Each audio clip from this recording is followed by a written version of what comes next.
Hello my dear students, आज शुरू करते हैं क्लास 7 साइंस चैप्टर 5 जिसका नाम है एसिड्स बेसिस एंड सॉल्ट्स। इस चैप्टर के कुछ टॉपिक्स हमारी वीडियो पार्ट 1 में कवर हो गए हैं। आइए नए टॉपिक के साथ शुरुआत करते हैं। चाइना रोज एज इंडिकेटर, यानी जो चाइना रोज जो होता है वो भी एक इंडिकेटर की तरह से होता है जो यूज़ किया जाता है किसी भी सब्सटेंस को ये टेस्ट करने के लिए कि वो एसिडिक नेचर का है या फिर बेसिक नेचर का है, यानी वो एक एसिड है या फिर एक बेस है। तो एक्टिविटी से जानने की कोशिश करते हैं। Activity 5.3, collect some china rose या गुड़ल भी इसको बोलते हैं। चाइना रोज को गुड़ल भी कहते हैं। उसका जो कॉमन नेम है वो गुड़ल है। तो उसके कुछ चाइना रोज के जो कुछ पेटल्स होते हैं यानी फूलों की जो पंखुड़ियाँ होती है उसको कुछ कलेक्ट करते हैं and place them in a beaker, और उन्हें एक बीकर में रखते हैं। ऐड सम, और उसमें क्या ऐड करते हैं, सम वार्म वाटर, यानी इसमें कुछ गर्म पानी जो होता है वो ऐड करते हैं।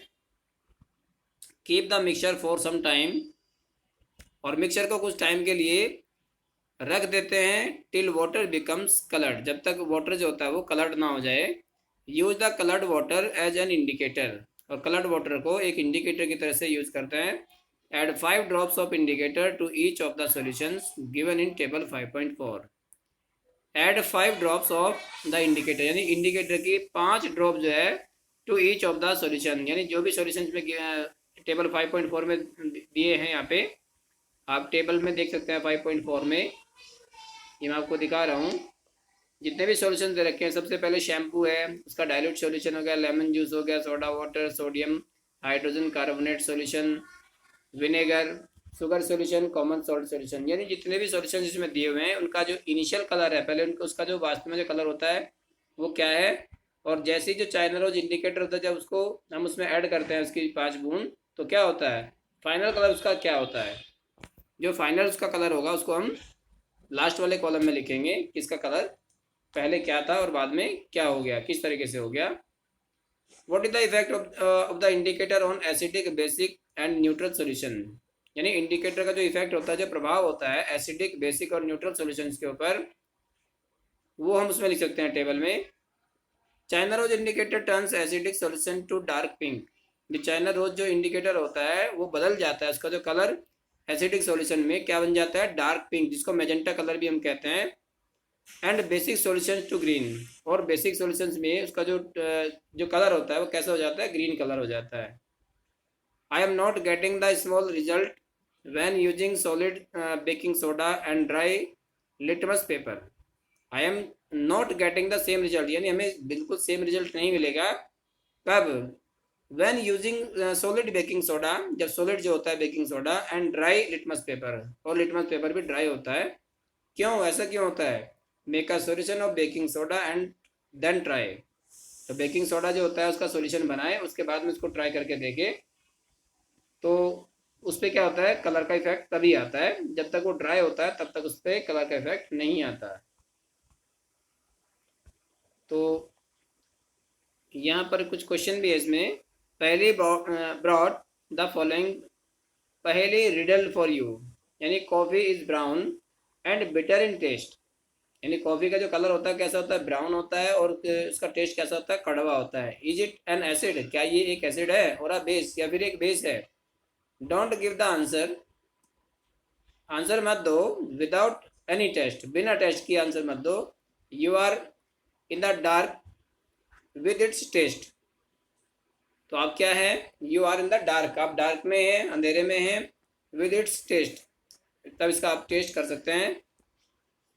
इसके बाद activity 5.4, the teacher is requested to get the following dilute chemicals from his or her school laboratory or from a nearby school. Hydrochloric acid, sulphuric acid and nitric acids, acetic acids, sodium hydroxide, ammonium hydroxide, calcium hydroxide, जिसको हम lime water के नाम से भी जानते हैं। The teacher is requested to get the following dilute chemicals, यानी teacher से रिक्वेस्ट है यहाँ पे कि बच्चों के लिए जो केमिकल्स होते हैं, इनकी जितने भी एक्टिविटीज होती हैं इनको लेकर के, इन सबको जितने भी एसिड्स होते हैं, जितने भी बेस होते हैं, वो खुद से एक्टिविटी करें और बच्चों को उनके बारे में दिखाए भी, बताएं उनको कि किस तरीके से उनके अलग अलग तरीके से इफेक्ट होते हैं। क्योंकि इसमें क्या होता है, जो इस तरह के एसिड्स होते हैं या इस तरह के जो बेसिस होते हैं वो स्ट्रॉन्ग होते हैं, जो कि लेबोरेटरी में ही मौजूद रहते हैं। जो कि स्ट्रॉन्ग होते हैं, जो बच्चों को, जो छोटे बच्चे जो होते हैं उन्हें यूज नहीं करने चाहिए। तो इस टेबल को आप यहाँ से कंप्लीट कर सकते हैं। टेबल 5.5, यहाँ पे एसिड का नाम लिखेंगे। डाइल्यूट हाइड्रोक्लोरिक एसिड, जैसे मैं नाम लिखा है यहाँ पे। Effect on litmus paper, litmus paper इसका पर्पज, का जो इफेक्ट होता है वो कैसा होता है। इफेक्ट ऑन टर्मेरिक पेपर, जो टर्मेरिक पेपर जो होता है उसके ऊपर क्या उसका प्रभाव पड़ता है। और effect on china rose solution, और जो चाइना रोज सॉल्यूशन जो अभी तैयार किया था उसका क्या इफेक्ट होता है। तो वो इससे क्या कर सकते हैं, इससे टेबल कंप्लीट हो जाएगी। Are you familiar with the term acid rain? क्या आप एसिड रेन के बारे में जानते हैं? क्या उसके बारे में आपको पता है? Have you ever heard about damaging effect of acid rain? क्या आप उसका जो डैमेजिंग इफेक्ट जो होता है एसिड रेन का, क्या उसके बारे में भी आपको पता है? द नेम इंडिकेट, जैसे कि उसका नाम इंडिकेट करता है, the rain containing excess of acid is called acid rain. यानी इस तरह की रेन जिसका वाटर जो होता है एसिड को कंटेन करता है उसे एसिड रेन कहते हैं। Where do these acids come from? ये एसिड्स कहाँ से आते हैं? द रेन बिकम्स एसिडिक, जो रेन जो होती है वो एसिडिक हो जाती है, because carbon dioxide, sulphur dioxide and nitrogen dioxide which are released into the air, जो एयर में रिलीज हो जाती है एज पोल्यूटेंट्स, यानी पोल्यूटेंट्स के रूप में, डिजोल्व इन रेन ड्रॉप्स, जो पानी की बूंदों के साथ घुल जाती है, to form carbonic acid, sulphuric acid and nitric acid respectively. यानी जो कार्बन डाइऑक्साइड जो होती है वो कार्बोनिक एसिड बनाती है, जो सल्फर डाइऑक्साइड जो होती है वो सल्फ्यूरिक एसिड बनाती है, और जो नाइट्रोजन के ऑक्साइड्स होते हैं वो नाइट्रिक एसिड बनाते हैं। Acid rain can cause damage the buildings. तो एसिड रेन की वजह से क्या होता है, जो बिल्डिंग्स होती है बड़ी बड़ी हाई राइज बिल्डिंग जो होती है वो डैमेज हो जाती है। जो भी हिस्टोरिकल मोन्यूमेंट्स होते हैं या प्लांट्स होते हैं या एनिमल्स होते हैं सभी को क्या होता है, सभी को डैमेज करता है, सभी को नुकसान पहुंचाता है ये। तो इसमें सावधानी के लिए भी दिया है कि क्वेश्चन इसमें दिया हुआ है, great care should be taken while handling laboratory acids and bases because they are corrosive in nature, irritating and harmful to skin. यानी ये क्वेश्चन भी है यहाँ पे। और क्या है कि लेबोरेटरी के अंदर जो भी एसिड होते हैं, जितने भी बेसिस होते हैं सभी कोरोसिव नेचर के होते हैं, हाईली कोरोसिव होते हैं, इसलिए जब उनको बहुत सावधानी से, केयर से उसको हैंडल करें, क्योंकि वो हमारी जो स्किन होती है उसको भी हार्म कर सकते हैं, उसको भी नुकसान पहुंचा सकते हैं। Demonstrate the effect of the 3 indicators on each of these solutions, record your observations in table 5.5। यानी जो डेमोन्स्ट्रेशन जो होता है इसके इफेक्ट का, उसको इंडिकेटर्स का, यानी जो जो इंडिकेटर्स होते हैं उनके सॉल्यूशन से किस तरीके से वो अपने कलर्स को चेंज करते हैं, वो आप अपने ऑब्जर्वेशंस को टेबल 5.5 में नोट कर सकते हैं। इसके बाद आता है एक बहुत ही इंपॉर्टेंट टर्म है, इसका नाम है न्यूट्रलाइजेशन।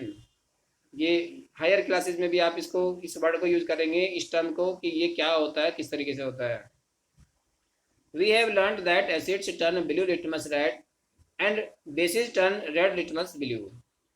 तो आपने ये सीखा है कि जो भी एसिड्स होते हैं वो ब्लू लिटमस को रेड में कन्वर्ट कर देते हैं, और जो बेसिस होते हैं वो रेड को ब्लू में कन्वर्ट कर देते हैं। Let us see what happens when an acid is mixed with a base.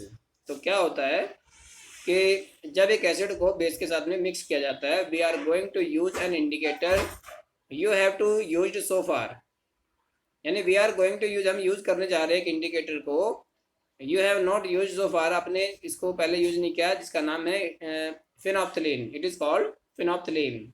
ये एक सिंथेटिक इंडिकेटर होता है जो कि लैब में ही बनाया जाता है। Activity 5.5 to be demonstrated by the teacher in class. जो ये इस तरह की जो एक्टिविटी होती है वो टीचर के द्वारा ही की जाती है, बच्चे नहीं करते इसको, क्योंकि मैंने अभी बताया कि जो भी एसिड्स होते हैं, बेसिस जो होते हैं लैब में यूज़ किए जाने वाले, सभी हार्मफुल हो सकते हैं, नुकसानदायक हो सकते हैं बच्चों के लिए। Fill 1/4 of a test tube with dilute hydrochloric acid. यानी 1/4, यानी एक टेस्ट ट्यूब लेते हैं और उसको 1/4 जो होता है यानी 1/4 हिस्सा उसको डाइल्यूट हाइड्रोक्लोरिक एसिड से भर लेते हैं। नोट डाउन इट्स कलर, उसके कलर को एक बार नोट डाउन करते हैं कि इसका कलर कैसा है। Note down the colour of the phenolphthalein solution also, और जो फिनोप्थलीन सॉल्यूशन जो होता है उसके कलर को भी नोट डाउन करते हैं। Add 2 to 3 drops of indicator to the acid. यानी 2 से 3 बूंदे जो होती है इंडिकेटर की एसिड में डालते हैं। Now shake the test tube gently, और उसको हिलाते हैं टेस्ट ट्यूब को। You do you observe any change in colour of the acid? क्या एसिड के कलर में आपको कोई चेंज नजर आता है? Add to the acidic solution a drop of sodium hydroxide solution by a dropper. और ये ध्यान रखिएगा जो भी एसिडिक सॉल्यूशन जो होता है वो ड्रॉपर की हेल्प से ही, या सोडियम हाइड्रोक्साइड जो होता है उस पर जो ड्रॉप्स होती है वो ड्रॉपर का यूज़ करके ही वो ऐड की जाए, क्योंकि ड्रॉपर का यूज नहीं करेंगे तो हमारी स्किन को अगर वो टच हो जाता है तो वो उसको नुकसान पहुंचा सकता है। Stir the test tube gently. Is there any change in the colour of the solution? क्या सॉल्यूशन का जो कलर होता है उसमें कोई चेंज आता है? Continue adding the sodium hydroxide solution drop by drop, और बूंद बूंद करके सोडियम हाइड्रोक्साइड सॉल्यूशन में डाला जाता है। while stirring till the pink color just appears, और उसको कब तक स्टीर करते रहे? जब तक उसमें जो कलर जो होता है उसका पिंक कलर ना हो जाए। Now add 1 more drop of dilute hydrochloric acid. अब क्या करते हैं? डाइल्यूट हाइड्रोक्लोरिक एसिड की एक और बूंद उसके अंदर डालते हैं। What do you observe? आप उसमें क्या ऑब्जर्व करते हैं? The solution again becomes colourless. तो क्या होता है? सॉल्यूशन दोबारा से कैसा बन जाता है? कलरलेस बन जाता है। Again add 1 drop of sodium hydroxide. अब उसमें क्या करते हैं? दोबारा से एक बूंद और उसमें हाइड्रोक्साइड की डालते हैं, सोडियम हाइड्रोक्साइड की। Is there any change in colour? क्या उसके बाद भी कलर में कोई चेंज आता है? The solution again becomes pink in colour. तो दोबारा से जो सॉल्यूशन जो होता है वो पिंक कलर का हो जाता है। It is evident that when the solution is basic phenolphthalein gives a pink colour. ये इस बात का सबूत है कि जब सॉल्यूशन जो बेसिक होता है, जब सॉल्यूशन बेसिक होता है फिनोल्फ्थालीन गिव्स अ पिंक कलर, तो फिनोल्फ्थालीन कैसा कलर देता है? उसमें पिंक कलर देता है। On the other hand when the solution is acidic, लेकिन दूसरी तरफ अगर सॉल्यूशन जो होता है एसिडिक होता है, इट रिमेन्स कलरलेस, तो उसका कोई इसमें कोई कलर में चेंज नहीं आता। तो कैसा रहता है? वो कलरलेस रहता है। तो यहाँ आप देख सकते हैं ये प्रोसेस है न्यूट्रलाइजेशन का। तो न्यूट्रलाइजेशन का मतलब क्या है यहाँ पे? कि जब एक एसिड और एक बेस दोनों को रिएक्ट कराया जाता है, दोनों में रिएक्शन के बाद क्या बनता है? सॉल्ट और वाटर बनते हैं। तो इस तरीके से क्या होता है? एसिड बेस को और बेस एसिड को न्यूट्रलाइज कर देते हैं, यानी दोनों एक दूसरे को न्यूट्रलाइज करते हैं, और इस प्रोसेस को बोलते हैं न्यूट्रलाइजेशन। क्योंकि इस प्रोसेस में क्या बनता है? वाटर और सॉल्ट, यही दोनों चीज़ें फॉर्म होती है। When an acidic solution is mixed with a basic solution, यानी जब एक एसिडिक सॉल्यूशन को बेसिक सॉल्यूशन के साथ मिक्स किया जाता है, both the solutions neutralise the effect of each other. जैसे कि मैंने अभी बताया कि दोनों एक दूसरे के इफेक्ट को कम कर देते हैं। When an acid solution and a base solution are mixed in soluble amount, जब एक एसिड सॉल्यूशन को और एक बेसिक सॉल्यूशन को मिक्स करते हैं सुटेबल अमाउंट में, तभी ऐसा होता है। Both the acidic nature of the acid and basic nature of the base are destroyed. तो एसिड जो होता है बेस को, और बेस जो होता है एसिड को क्या कर देता है? उसकी नेचर को डिस्ट्रॉय कर देता है। The resulting solution is neither acidic nor basic. उसके बाद जो सॉल्यूशन बचता है वो ना तो एसिडिक होता है ना ही बेसिक होता है। Touch the test tube immediately after neutralisation. इसके बाद क्या करते हैं? टेस्ट ट्यूब को टच करते हैं तुरंत आफ्टर न्यूट्रलाइजेशन, न्यूट्रलाइजेशन के तुरंत बाद। What do you observe? आप क्या इसमें ऑब्जर्व करते हैं? In neutralisation reaction heat is always produced और इवॉल्व्ड। हमेशा क्या होता है? जब भी न्यूट्रलाइजेशन रिएक्शन होता है तो उसमें हीट प्रोड्यूस होती है हमेशा। द इवॉल्व्ड हीट, और इस तरीके से जो प्रोड्यूस्ड हीट जो होती है, rises the temperature of the reaction mixture, जिसकी वजह से क्या होता है? जो मिक्सचर जो होता है, रिएक्शन का जो मिक्सचर होता है, उसका टेम्परेचर बढ़ जाता है। In neutralisation reaction a new substance is formed, this is called salt. और न्यूट्रलाइजेशन रिएक्शन में क्या होता है? हमेशा एक नया सब्सटेंस बनता है जिसे हम किस नाम से जानते हैं? सॉल्ट के नाम से जानते हैं। सॉल्ट में भी एसिडिक, बेसिक और न्यूट्रल इन नेचर। और जो बनने वाला जो सॉल्ट होता है वो एसिडिक नेचर का भी हो सकता है, वो बेसिक नेचर का भी हो सकता है, या फिर न्यूट्रल भी हो सकता है। न्यूट्रल मतलब ना तो एसिडिक ना ही basic. Thus neutralisation can be defined as follows. तो न्यूट्रलाइजेशन की डेफिनेशन है, the reaction between an acid and a base is known as neutralisation. यानी एक एसिड और एक बेस के साथ में जो रिएक्शन होती है उसी को क्या कहते हैं? Neutralisation reaction. Salt and water is produced in this process. इस प्रोसेस में सॉल्ट एंड और वाटर बनते हैं with the evolution of heat, और साथ ही साथ क्या होता है? हीट भी इवॉल्व होती है, इसमें हीट भी निकलती है। तो आप यहाँ देख सकते हैं एसिड प्लस बेस, तो उसके बाद यहाँ पे एरो नहीं लगा हुआ, इसमें एरो भी होना चाहिए। उसके बाद सॉल्ट प्लस वाटर, और हीट इज इवॉल्व, उसमें हीट भी निकलती है। The following reaction is an example, hydrochloric acid plus sodium hydroxide. यानी हाइड्रोक्लोरिक एसिड ये तो एक एसिड हो गया, सोडियम हाइड्रोक्साइड ये एक बेस हो गया, और उसके बाद क्या बनता है? सोडियम क्लोराइड बनता है और वाटर बनता है। तो यहाँ भी एरो नहीं है इसमें। एरो भी होना चाहिए इसमें। Boojho added dilute sulphuric acid to lime water. तो बूजो क्या करती है, डाइल्यूट सल्फ्यूरिक एसिड डालती है लाइम वाटर में। Will the reaction mixture becomes hot और कूल। तो रिएक्शन जो मिक्सचर होगा वो कैसा हो जाएगा, गर्म हो जाएगा, ठंडा हो जाएगा। तो आपको पता होना चाहिए न्यूट्रलाइजेशन इन एवरीडे लाइफ। तो क्या हो जाएगा रिएक्शन में, जो मिक्सचर जो होता है वो गर्म हो जाता है क्योंकि उसमें हीट भी इवॉल्व होती है। अब देखते हैं न्यूट्रलाइजेशन इन एवरीडे लाइफ, यानी हमारी जो रोजमर्रा की जो जिंदगी है उसमें न्यूट्रलाइजेशन कहाँ कहाँ पे होता है। सबसे पहला है इंडाइजेशन। अवर स्टमक कंटेन्स हाइड्रोक्लोरिक एसिड। आपको पता होना चाहिए कि हमारा जो स्टमक जो होता है, जहाँ पर फूड जा करके कलेक्ट होता है, वहाँ क्या क्या होता है, उसकी जो वॉल होती है वो हाइड्रोक्लोरिक एसिड को सिक्रीट करती है, यानी उसमें से हाइड्रोक्लोरिक एसिड निकलता है। It helps to digest food. और ये किसमें मदद करता है, फूड को डाइजेस्ट करने में मदद करता है, क्या, hydrochloric acid. As you have learn in chapter 2, जैसे कि आपने चैप्टर 2 में लर्न किया है, आपने सीखा है चैप्टर 2 में। But too much of acid in stomach causes indigestion. लेकिन यदि ज़्यादा एसिड बन जाता है स्टमक में तो उसकी वजह से क्या हो जाता है, इनडाइजेशन हो जाता है। समटाइम्स इनडाइजेशन का मतलब होता है कि जो फूड जो होता है ढंग से डाइजेस्ट नहीं होता। Sometimes indigestion is painful. और कभी कभी क्या होता है, जो इनडाइजेशन ऐसा होता है कि वो पेनफुल हो जाता है, उसमें दर्द भी होने लगता है। टू रिलीव इनडाइजेशन, इनडाइजेशन में राहत के लिए क्या करते हैं, वी टेक एन एंटासिड। हम एंटासिड लेते हैं such as milk of magnesia.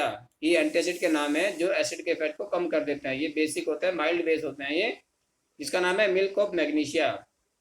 Which contains magnesium hydroxide, जिसमें क्या होता है, मैग्नीशियम हाइड्रोक्साइड होता है। It न्यूट्रलाइजेज the effect of excessive acid. और ये क्या कर देता है, जो बढ़ा हुआ एसिड जो होता है स्टमक के अंदर उसको न्यूट्रलाइज कर देता है, जिससे क्या होता है, आगे रिएक्शन जो होती है हमारी फूड का जो डाइजेशन होता है वो नॉर्मल हो जाता है। नेक्स्ट है एंड टेस्टिंग। जो चींटी का जो डंक होता है, कभी कभी आपने देखा होगा जब चींटी काट देती है तो उसमें क्या होता है, बहुत सूजन भी आ जाती है और उसमें पेन भी होता है बहुत। तो ऐसा क्या होता है स्टिंग में, the sting of an ant contains formic acid.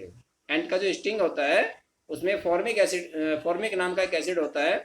When an ant bytes, जब एक चींटी काटती है, it injects the acidic liquid into the skin. तो इससे क्या होता है, एसिडिक लिक्विड जो होता है वो हमारी स्किन में पहुंच जाता है, इंजेक्ट हो जाता है। The effect of sting can be neutralised bye rubbing moist baking soda, जिसको सोडियम हाइड्रोजन कार्बोनेट के नाम से भी जानते हैं, और calamine solution which contains zinc carbonate. यानी उसके इफेक्ट को कम करने के लिए क्या करते हैं, जहाँ पे स्टिंग होता है उसको न्यूट्रलाइज करने के लिए, क्योंकि वहाँ पे एसिड होता है, क्या क्या रब करते हैं, या तो बेकिंग सोडा उसमें लगा लेते हैं जिसका नाम सोडियम हाइड्रोजन कार्बोनेट भी होता है, जिसको खाने का सोडा भी बोलते हैं। या फिर जो कैलेमाइन सॉल्यूशन जो होता है विच कंटेन्स जिंक कार्बोनेट, जिसके अंदर जिंक कार्बोनेट होता है, वो भी उस जगह पे लगा सकते हैं जहाँ चींटी ने काट लिया है। ऐसा क्यों करते हैं, क्योंकि ये बेस होते हैं और एसिड को क्या कर देते हैं, न्यूट्रलाइज कर देते हैं, जिससे पेन कम हो जाता है, स्वेलिंग भी नहीं आती। Excessive use. अब इसके बाद आता है टॉपिक हमारा सोइल ट्रीटमेंट, यानी जो सोइल जो होती है, मिट्टी जो होती है, उसका भी ट्रीटमेंट करना पड़ता है, क्योंकि वो भी कई बार क्या होता है, या तो उसके अंदर एसिड ज़्यादा हो जाता है, क्योंकि कभी कभी हम बहुत ज़्यादा फर्टिलाइजर का यूज़ कर लेते हैं। बहुत सारे जो फार्मर होते हैं फर्टिलाइजर का यूज़ करते हैं, तो जिसकी वजह से क्या होता है, क्योंकि ज़्यादातर फर्टिलाइजर्स क्या होता है, एसिडिक नेचर के होते हैं, तो इससे सोइल को भी ट्रीटमेंट करना पड़ता है। Excessive use of chemical fertilisers, यानी केमिकल फर्टिलाइजर का जो बहुत ज़्यादा यूज़ करना, मेक्स द सोइल एसिडिक, जिससे सोइल क्या बन जाती है, एसिडिक बन जाती है। Plants do not grow well, plant जो होते हैं अच्छे तरीके से उसमें ग्रो नहीं करते। When the soil is either too acidic और टू बेसिक, जब ज़्यादा एसिडिक होती है सोइल या फिर ज़्यादा बेसिक होती है तो उसमें प्लांट अच्छे तरीके से ग्रो नहीं करते। When the soil is too acidic, जब सोइल जो होती है ज़्यादा एसिडिक हो जाती है, it is treated with bases, तो उसका जो ट्रीटमेंट किया जाता है किससे किया जाता है, बेस से किया जाता है। लाइक क्विक लाइम, जैसे क्विक लाइम है जिसको हम कैल्शियम ऑक्साइड भी कहते हैं, और सिलेक्ट लाइम या फिर कैल्शियम हाइड्रोक्साइड भी इसको कहते हैं, उसकी उसका यूज़ करते हैं, तो क्या हो जाता है, वो बढ़े हुए एसिड को सोइल के अंदर वो क्या कर देता है, न्यूट्रलाइज कर देता है। If the soil is basic, organic matter is added to it, यदि सोइल बेसिक होती है तो क्या करते हैं उसमें जो ऑर्गेनिक मैटर जो होता है, यानी जो जो खाद जो तैयार करता है किसान अपने घर में या अपने खेत में करता है, तो उसको डाल देता है ऑर्गेनिक मैटर को, जिससे सोइल की होती है क्या हो जाती है, बेसिक से थोड़ा सा न्यूट्रल हो जाती है। Organic matter releases acid, organic matter क्या करता है, एसिड रिलीज करता है which neutralises the basic nature of the soil. जिससे क्या होता है कि एसिड रिलीज करने से वो जिसके अंदर जो बेस होता है वो न्यूट्रलाइज हो जाता है, और जो उसकी बेसिक नेचर जो होती है सोइल की वो इम्प्रूव हो जाती है। इसके बाद आता है फैक्ट्री वेस्ट, यानी फैक्ट्री से निकलने वाला जितना भी वेस्ट होता है, सभी बहुत तरह का वेस्ट होता है, सॉलिड वेस्ट भी होता है, लिक्विड वेस्ट भी होता है। The waste of many factories contain acids, तो उसमें क्या होता है, एसिड्स होता है बहुत। If they are allowed to flow into the water bodies, यदि उसे किसी वाटर बॉडी के अंदर फ्लो करे, the acids will kill fish and other organism, तो एसिड क्या करेगा, जितनी भी इसके अंदर फिशेज होती है, जितने भी एक्वेटिक लाइफ होते हैं ना, एक्वेटिक प्लांट्स, एक्वेटिक एनिमल्स, सभी क्या होते हैं, सभी मर जाते हैं उससे। The factory waste are therefore neutralise by adding basic substances, तो जितना भी फैक्ट्री वेस्ट जो होता है उसको न्यूट्रलाइज करना चाहिए, किससे, बाई एडिंग बेसिक सब्सटेंसेज, ऐसे सब्सटेंसेस उसमें ऐड करें जो बेसिक नेचर के हो, इनकी नेचर कैसी हो, बेसिक हो। तो इसी टॉपिक के साथ हमारा चैप्टर कंप्लीट हो गया है।